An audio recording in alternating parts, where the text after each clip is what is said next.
Vamos a entrar en el siguiente módulo, que es el de procesamiento. Para este módulo lo definiremos como qué se necesita para imprimir un objeto, todo lo necesario para llevar o realizar, materializar un diseño en 3D en un objeto físico, también tridimensional. Los alcances de este módulo serán analizar las diferentes necesidades y configuraciones necesarias de software para lograr que la impresión cumpla con los requerimientos de calidad deseados por el diseñador. También se identificarán algunos parámetros que pueden provocar errores en el proceso. Vamos a empezar a utilizar lo que es el software Cura, que es un software de conversión del archivo digital a lo que sería el código G. Sería recomendable que lo descarguen de la página de la página pues de los desarrolladores, que lo pueden encontrar como Ultimaker Cura. Si lo ponen en algún buscador de internet, en cuanto lo teclean o lo busquen así, lo descargan, y ahí mismo te dan las instrucciones de cómo instalarlo.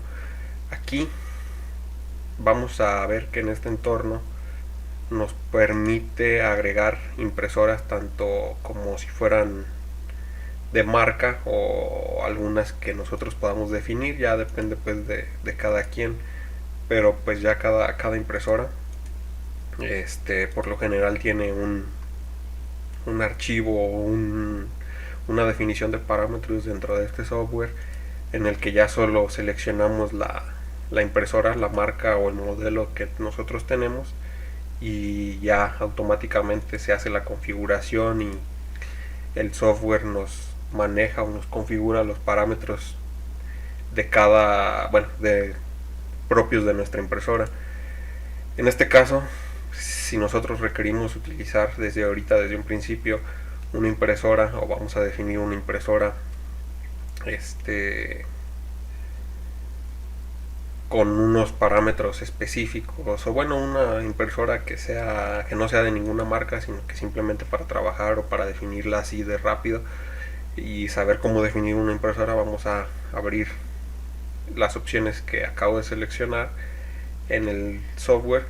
Vamos a definir las dimensiones de la impresora, vamos a definir la forma de la base, que sería rectangular, y para definir nosotros una impresora por este método debemos de saber con qué sistema operativo estamos trabajando. Aquí Marlin, RepRap.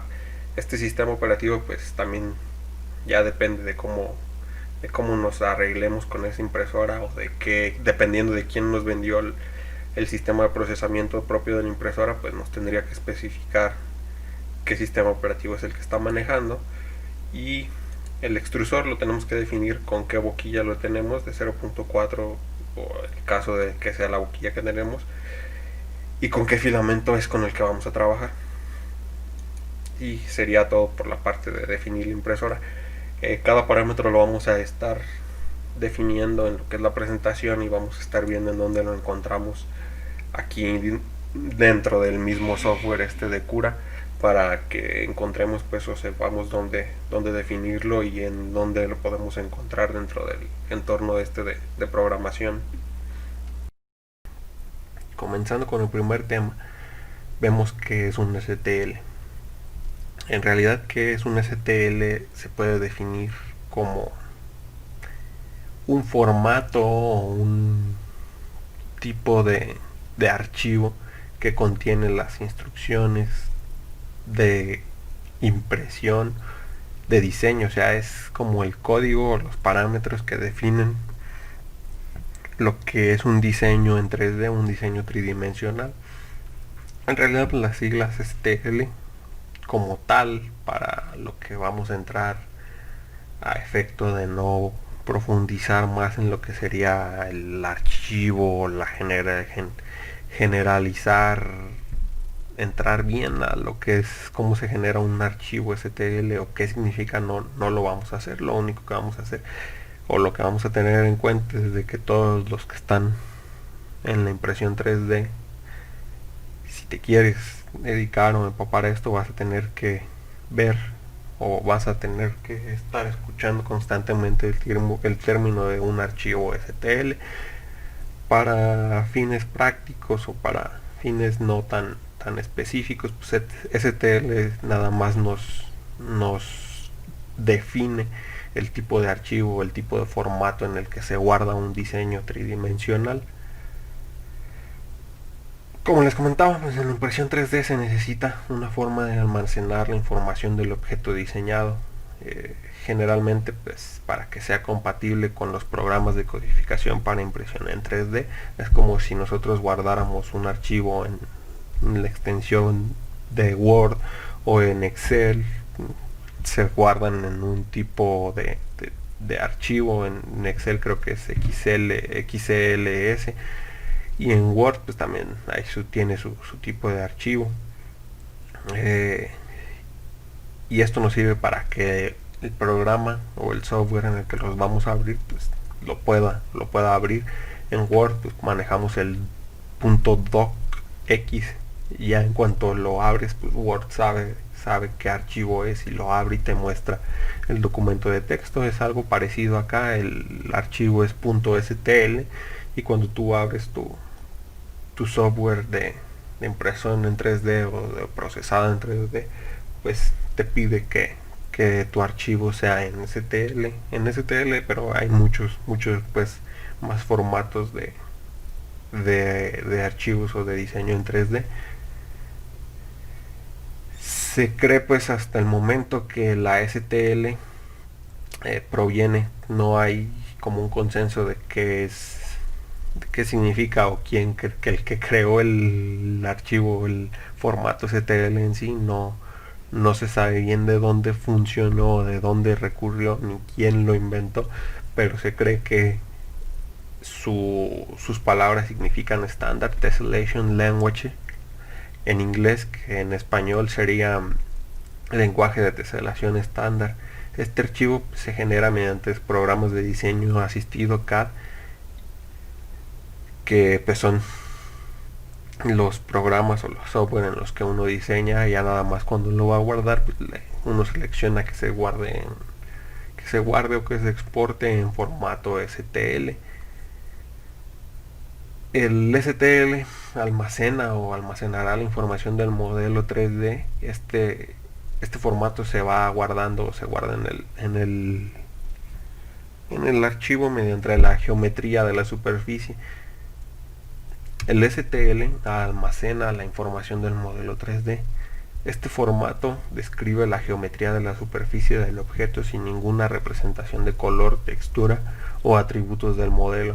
Este proceso o almacenamiento, como quieras ver, se conoce como teselación. Esto quiere decir que se convierte en el archivo, se tesela, se guardan los datos de su geometría, pero no te influye o no te muestra las características de color o de textura del mismo objeto. La teselación en sí es un proceso de conversión de una superficie con una o más formas geométricas que no contengan huecos o traslapes en una superficie, ya que esto generaría ciertos problemas en el proceso, ya que tiene que ser una superficie sólida en sus paredes, en su superficie. No debe tener huecos que no sean intencionales, ya que los huecos que son intencionales pues se definen como un hueco, pero tiene que estar cerrado. Es como se muestra en una imagen, pues al final es como un proceso de crear una geometría dentro de otra geometría. En la imagen lo podemos ver como si fuera la conversión de un modelo geométrico con muchas formas o unas formas geométricas dentro de él. El ejemplo de teselación más constante o más básico es el de un piso con mosaicos, donde vemos que puede haber varios cuadros o varios rectángulos de gran tamaño que contienen rectángulos de menor tamaño en su interior, y que al final pues crean todo lo que sería la pared de mosaicos. Entonces así mismo vamos a ver que un cubo puede tener diferentes geometrías dependiendo de cómo lo vayas a teselar o de cómo lo vayas a dividir, cómo lo vayas a convertir. Generalmente una forma geométrica que se tesela se puede teselar o se puede convertir en formas geométricas diferentes. En realidad pues casi se podría convertir en cualquier forma geométrica que uno quisiera, pero las estándares son teselar o convertir en triángulos o en cuadrados, que son los más comunes y que son las geometrías que se utilizan más al momento de teselar, ya que presentan pues también ciertas características que hacen más fácil que el proceso de teselado se lleve a cabo. Por lo tanto, cabe destacar que cuando nosotros diseñamos un círculo, como se ve en la imagen, una esfera, nosotros la vemos como una esfera, pero en realidad cuando la convertimos a un archivo STL, cuando la exportamos, esa esfera ya no es una esfera totalmente esférica como la podemos definir sin broma intencional. Ya no es una esfera totalmente redonda, una esfera totalmente esférica, sino que es un conjunto de triángulos o cuadrados que hacen la forma o hacen la aproximación de ser una esfera, pero no es una cosa circular, o sea, no es una cosa redonda. Al final, si vamos a analizar esa esfera de una forma con algo, con una lupa o con un microscopio, que podamos ver hasta cierto punto cómo se van formando las capas, pues llegaremos a un punto en el que vemos que las líneas, que hay líneas que son planas, que no es un círculo, sino que dependiendo de la resolución de la máquina, pues vamos a ver que esas capas o esas partes planas son cada vez más pequeñas, pero no tenemos partes circulares, tenemos aproximaciones planas hacia un círculo, por medio ya sea de triángulos o de cuadrados. Y aquí es donde entra el concepto de aproximación al círculo. Cabe destacar que un modelo digital, como les mencionaba, es imposible obtener un círculo que sea totalmente un círculo. Volvemos a lo mismo. No tenemos la forma de lograr, ya sea tanto en el modelado como en la impresión, los métodos para lograr que algo sea totalmente circular. Todos los modelos, ya sea en gráficos, en videojuegos o en cualquier tipo de escultura de arte digital en 3D que nosotros vemos, no maneja partes totalmente circulares. Todos son aproximaciones por líneas rectas que en cierto punto convergen o que en cierto punto se unen para formar triángulos cuadrados. Este proceso es como se podría decir que el mismo proceso, el mismo modelo de la teselación, pero en realidad lo que es la aproximación al círculo pues es una rama, un estudio matemático que es en sí una rama de estudio para los desarrolladores de software de modelado 3D, que esa parte donde cómo se va a lograr que esas partes o que esas pequeñas segmentos donde se necesita una parte redondeada, una parte circular, sea tan pequeña que sea imperceptible, pues a los ojos, o que sea imperceptible al tacto, sin que el modelo sea tan pesado, porque mientras más calidad le estás dando tú, significa que esas partes planas son cada vez más pequeñas, y mientras sean más pequeñas esas piezas, estás agregándole más geometría al archivo, entonces estás generando archivos que son extremadamente detallados y que son extremadamente pesados en su tamaño final o en su peso final pues del archivo, donde tal vez lo que con cierto grado de teselación, con cierto grado de conversión de una esfera, puedes lograr una calidad aceptable al tacto en una impresión 3D o en un modelo 3D. Por poner un ejemplo, con 500 triángulos o con 500 cuadrados en lo que sería la superficie de la esfera, y que tú no notes la diferencia de dónde están las partes planas, pues tú lo puedes hacer lo mismo con 1000 o con 10.000 cuadros o 10.000 triángulos. al final tú no lo vas a detectar o tú no lo vas a poder sentir o tocar o ver en el programa ni en el modelo físico, pero lo que sí lograste fue que el modelo quedó extremadamente pesado, extremadamente definido y a lo mejor con geometría que excede lo que puede ser imprimible y lo que puede ser capaz de mostrarte pues el mismo programa de diseño digital. Vemos en imagen un claro ejemplo de lo que es la aproximación al círculo, donde volvemos al mismo concepto que ya estamos mencionando.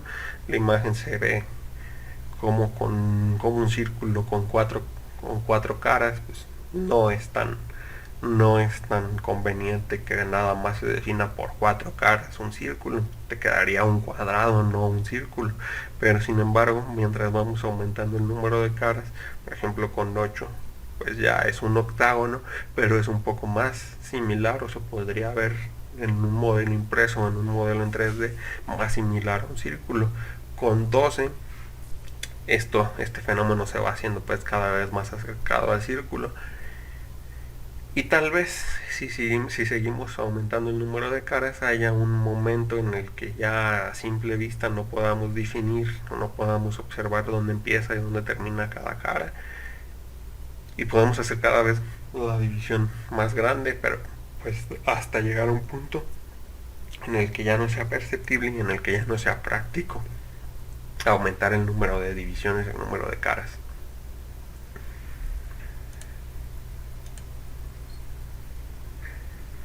Empezamos ya con los parámetros, que son los que influyen directamente en la impresora o en la impresión en 3D. El primer concepto que vamos a analizar es el de resolución. La resolución en una impresora o en una impresión 3D se define como el tamaño de impresión mínima. ¿Qué quiere decir esto? Que este parámetro va a venir dado por la suma de otras características de la impresora y se resume en el tamaño del menor punto que la impresora puede crear, la menor línea pues que la impresora va a poderte crear para que tú lo veas en físico. O sea, es el límite. Volvemos a lo mismo, es el límite o el tamaño de impresión mínima. Se determina o se determinará por el diámetro de la boquilla y la altura de una capa. Esto a fin de cuentas se podría comparar con el bloque de Lego, con un bloque de Lego, donde el tamaño de la boquilla y la altura de capa pues te definen así que un pequeño punto o un pequeño bloquecito. Puedes comparar así como el bloque de Lego, pues ese sería el mínimo. ¿Qué se puede hacer para tener una mejor resolución de impresión? Pues bajar la altura de capa o tener una boquilla de menor tamaño. Aquí ya definiría más bien, también entrarían los movimientos mínimos o los pasos mínimos, la calidad mínima que te puede dar el movimiento del motor. Esto también influye, pero generalmente pues nos basamos a lo que es el tamaño de la boquilla y el tamaño de la altura de capa. Vamos también más adelante vamos a ver lo que es el tamaño de capa, pero pues hasta ahorita nos quedamos con que la resolución es el tamaño de impresión mínima capaz en nuestro equipo. La resolución en X y Y. Este parámetro vendrá dado por la distancia del menor movimiento que el equipo puede producir. Aquí si tenemos una correspondencia casi directa por las capacidades mecánicas del movimiento del equipo. Se recomienda que esta resolución sea como mínimo equivalente al diámetro de la boquilla del extrusor para poder aprovechar de buena forma la resolución del equipo.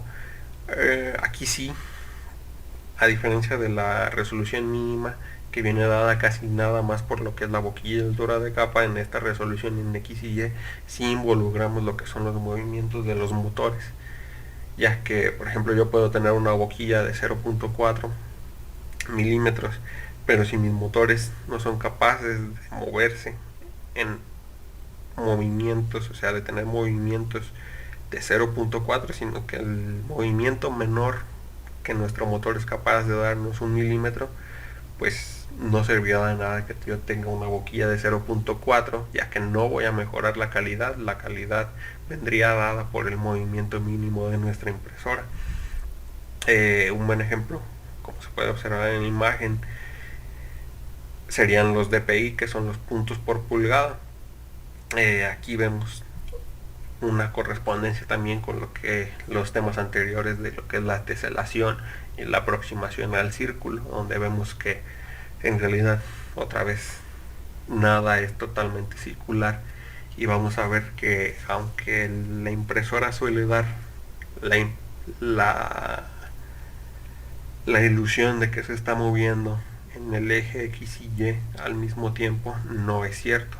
Siempre se mueve primero hacia un eje y después hacia el otro, o sea que nunca tenemos un verdadero movimiento diagonal debido a lo que sería el envío de instrucciones, ya que la máquina no puede realizar dos instrucciones al mismo tiempo. Lo que pasa es que se realizan instrucciones en muy poco tiempo, por eso nos da la ilusión de que se realizan al mismo tiempo, pero siempre son escalonadas, ya sea que se mueva primero en X y después en Y, o primero en Y y después en X. Lo que tenemos es una aproximación también en cuadros o en cierto modo como de mosaico a lo que sería la forma del diseño. Otro parámetro es la resolución en Z. Esta resolución se denomina como altura de capa, que es la que mencionábamos que influye anteriormente, y se obtiene por el menor movimiento del eje en Z, o del eje que tiene el cabezal de la impresión, o en su caso del eje que mueve la cama, ya sea que la cama sea la que se mueva o que el cabezal sea el que se mueve.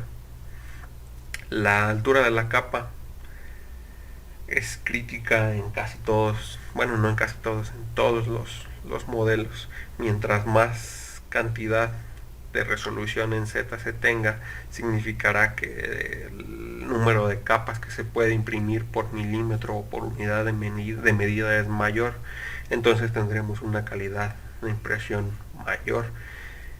Se deberá considerar que un aumento en el número de capas, esto es crítico, aumentará la resolución, pero también va a disparar el tiempo de impresión. Como les digo, se incrementa el número de capas por unidad de medida que se están desarrollando en un modelo, pues lógicamente esto va a hacer que el tiempo que dure en imprimir una unidad de medida pues será más grande. Otra consideración que debemos de tener es que disminuir excesivamente la altura de la capa puede acarrear problemas a la impresión. El principal problema de impresión que tendremos al disminuir excesivamente la altura de la capa es la transferencia de calor, ya que se moverá cada vez más tiempo, o bueno, el calor tendrá menos oportunidad de disiparse entre las capas inferiores, y esto puede distorsionarlas, ya que se considera en la impresión por capas, o en la FDM, que cierto material o el material que ya se imprimió, ya se fundió, se está enfriando, y se considera que mientras un material se está enfriando ya se está solidificando. Si tenemos muchas capas pequeñas juntas, pues no le estamos dando el tiempo debido a las capas inferiores de que puedan enfriarse, y por lo tanto se distorsionan. Esto acarrearía entre ciertos problemas, entre muchos más problemas, pues la distorsión de las paredes, y que se llegaran a despegar también de la misma base de impresión. En la imagen vemos, o vamos a definir como cierto parámetro de cuando no es necesario reducir una altura de capa. Yo puedo agarrar una unidad de medida, por ejemplo 1 milímetro, y dividirlo en altura de capa de 0.1 milímetros. Voy a tener por cada milímetro pues 10 capas. En algunos casos pues sí nos sirve, nos ayuda mucho que el número de capas sea mayor por unidad de medida por cada milímetro, en este caso, en este ejemplo.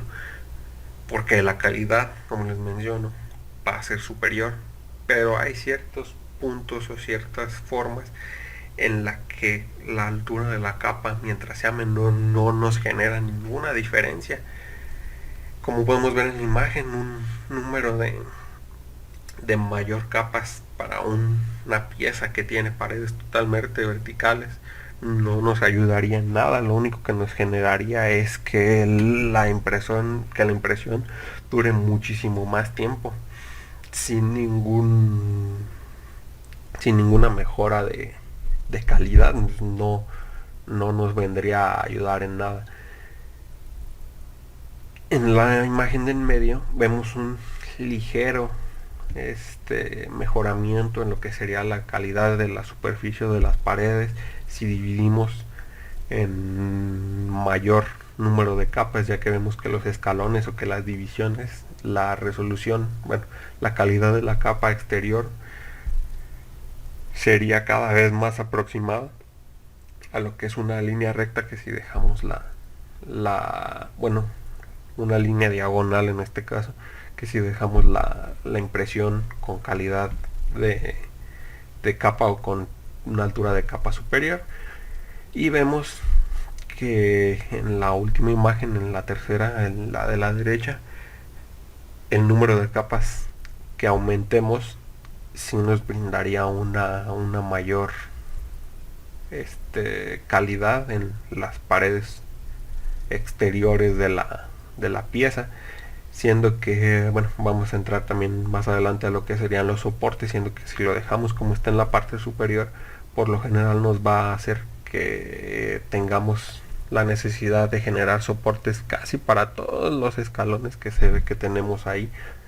Sin embargo, mientras más lo dividamos o mientras más capas haya y el ángulo en el que se está imprimiendo sea más aproximado hacia el horizontal, si nosotros dividimos ese ángulo o esa pieza en capas más pequeñas, muy probablemente la necesidad de soportes en la parte inferior se disminuya mucho.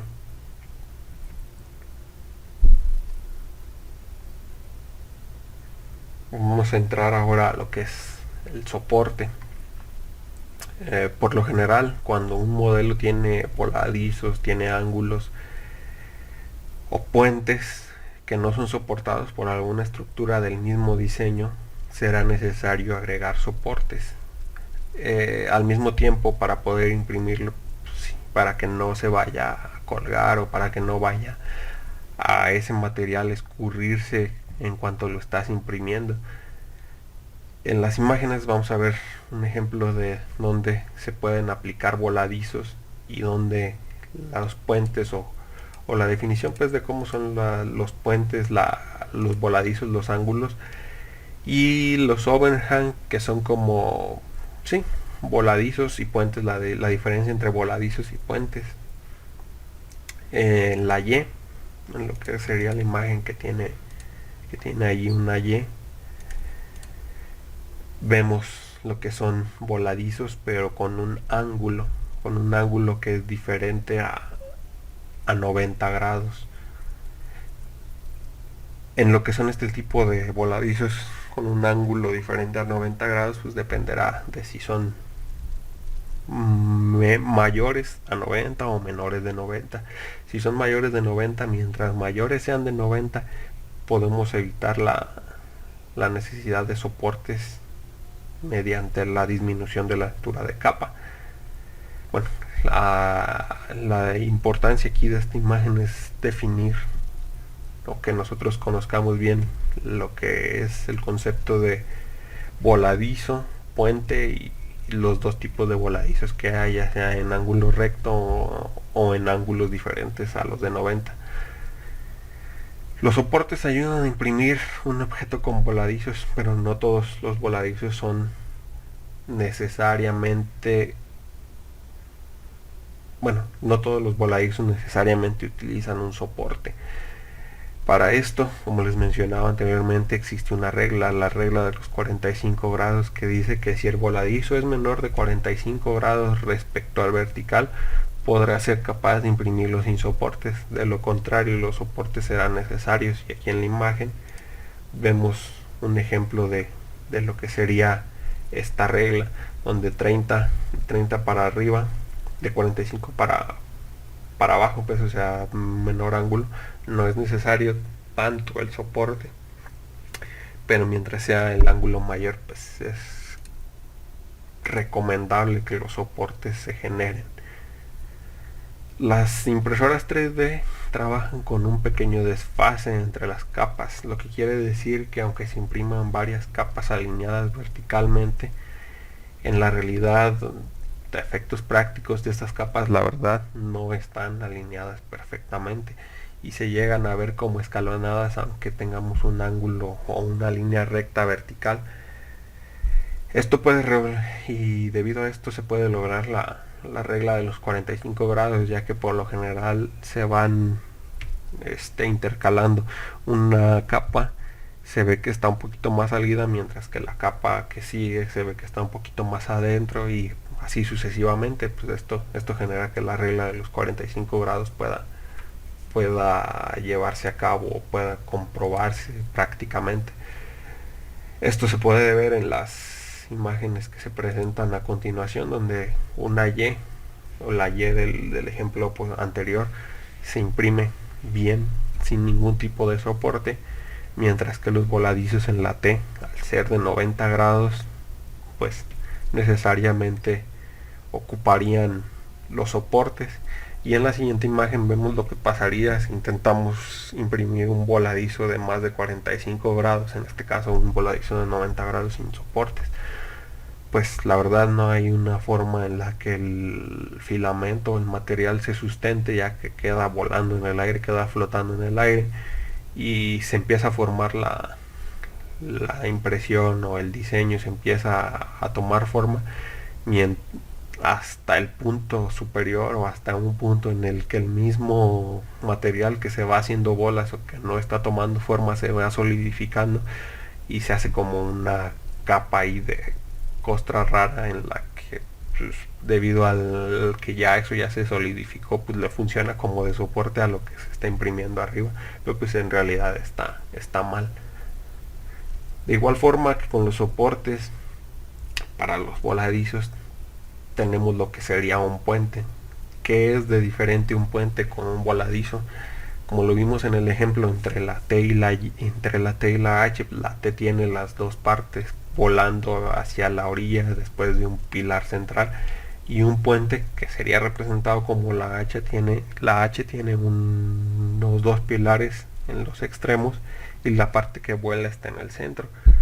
Pues es como un puente cualquiera como lo conocemos. Y de igual forma que con los soportes, no todos estos puentes requieren de un soporte. Esto se comprueba con una regla también práctica de prueba y error, que se podría llamar la regla de los 5 milímetros, y esto se logra debido a que el filamento con el que se trabaja puede ser extruido o estirado sin que se cuele, debido a las mismas características del material, por pequeñas distancias y a velocidades adecuadas. Por lo general, pues funciona con distancias de 5 milímetros máximo. Mínimo, pues ya ahora sí que si menos de 5 milímetros funciona, pero ya más de 5 milímetros por lo general no.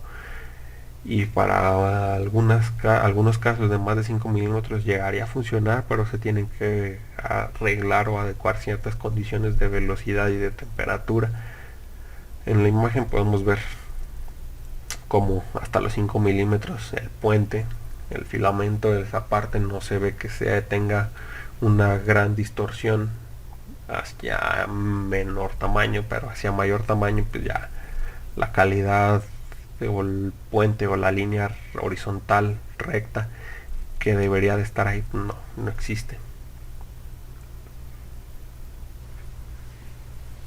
Cabe destacar, dentro de este mismo tema de los soportes, que hay mucha variedad de soportes, y con esto me refiero a que dentro de la misma impresión de los soportes se tienen ciertos patrones de relleno del mismo soporte, ya sea que se crean líneas en zigzag, o que se crean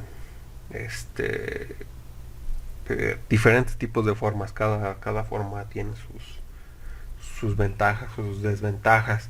El chiste es de que pues siempre que se tengan voladizos o que se tengan ángulos, pues se tendrá que generar un tipo de soporte. Aquí pues hay unos soportes experimentales que se llaman soportes de tipo árbol, en donde se ven como si fueran pequeñas ramificaciones y generalmente pues son sólidos, son partes sólidas que se imprimen también al mismo tiempo que se va imprimiendo toda la pieza. Pero pues que el principal objetivo de este tipo de soportes es disminuir el uso de material o disminuir la cantidad de material que se dedica hacia la impresión de los soportes, y que se centraliza o se focaliza la impresión del soporte hacia ciertos puntos críticos donde son necesarios, sin necesidad de rellenar todo el voladizo, sino que solamente focalizar la impresión o la dirección de este soporte hacia donde sea totalmente necesario la utilización del soporte. Hay otro tipo de soportes que son los soportes solubles. Pues estos son para generalmente impresoras que tienen dos cabezales de impresión, donde en un cabezal se utiliza o se tiene el filamento de impresión de la pieza como tal, y el otro cabezal imprime un material soluble que sirve como soporte. Pues como su mismo nombre lo dice, el material soluble sirve mientras se está haciendo y se está imprimiendo la pieza, pero ya cuando la terminan, lo puedes meter en algún disolvente y este material se deshace, mientras que la pieza con el material normal o con el material del diseño pues queda totalmente libre, liberado, sin el soporte, sin el material de soporte. Generalmente pues este tipo de material o este tipo de soportes no dañan la superficie de la pieza final, y pues básicamente no la dañas tú al retirar el soporte, ya que todos los soportes, como se puede ver en la imagen continua, en la siguiente imagen, son un mal necesario. Son necesarios los soportes para poder llevar a cabo impresiones que tengan voladizos o que tengan ángulos. Son un mal necesario porque mientras nos funcionan para que las piezas en sus partes donde los requieran pues puedan llevarse a cabo, nos presentan también ciertos defectos o ciertos inconvenientes a la hora de la impresión. El principal inconveniente es que se pegan a las capas o a la superficie del material del diseño final, y mientras más pegados estén a estas últimas capas superficiales del diseño de la pieza, pues será más difícil retirarlas. Si el soporte tiene mucha densidad de material, va a ser más difícil retirarlas. Si la distancia entre el soporte y el material del diseño, ya el material de la pieza, es muy pequeña, va a quedar más pegado, y cuando tú intentes retirar el soporte, vas a inevitablemente a dañar la capa o la pared superficial a la que tuvo contacto con el soporte. Es básicamente la desventaja que nos genera el meter un soporte. Vamos a entrar a lo que es la orientación del modelo de impresión. Siempre será recomendable que definas, que tengas mucha atención en cómo orientas tu modelo respecto a la cama o a la base de impresión. ¿Por qué? Porque esta orientación va a influir en el monto o en la cantidad o la calidad de los soportes y de la misma calidad de la pieza. Si tú no tienes el cuidado de imprimir o de revisar la posición, la orientación en la que tu pieza se adhiere en la cama de impresión, pues el software generalmente va a tomar la posición que tú le des. Si tú no se la das y si tú no la corriges, va a generar el soporte aleatorio que necesite la impresora para poder generar la pieza. Por lo tanto, una buena orientación del diseño en el software con respecto a la cama de impresión puede hacer que te ahorres material y tiempo de impresión. Vemos en el ejemplo, en la imagen, una imagen de un diseño hueco, de una caja hueca, donde si nosotros lo imprimimos de la forma correcta, que es la parte en la que la capa o la capa o la tapa superior queda alineada o orientada hacia la base de la cama de impresión, pues no hay necesidad de ningún soporte. Tal vez los únicos soportes que se generen sean en las perforaciones o en los círculos adentro. Sin embargo, si imprimimos con la orientación de la tapa superficial o de la tapa superior arriba, que no esté en contacto con la cama de impresión, nos va a generar soportes en todo lo que es la parte de la tapa por abajo. Esto lo podemos ver pues en la imagen inferior, que sería una simulación de cómo se vería toda la cajita esta rellena de soportes por dentro.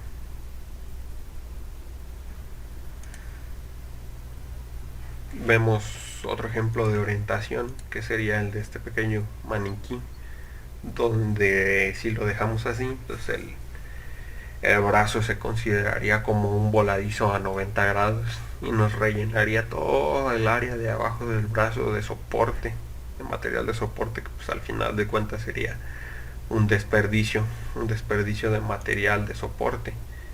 ¿Qué podríamos hacer?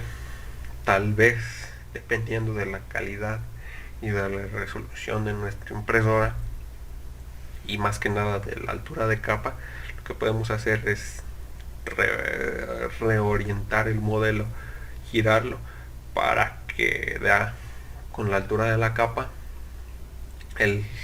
la cantidad de soporte que sea necesario. Ya cambió, ya la interposición, la regla pues de los que mencionaba antes, de los 45 grados, podría hacernos posible que el soporte nada más se necesite en la parte de la base del maniquí.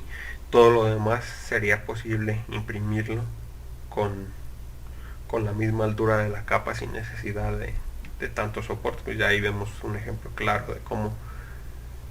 claro y exagerado tal vez, de cómo se podría uno ahorrar soporte mediante la orientación adecuada de un modelo.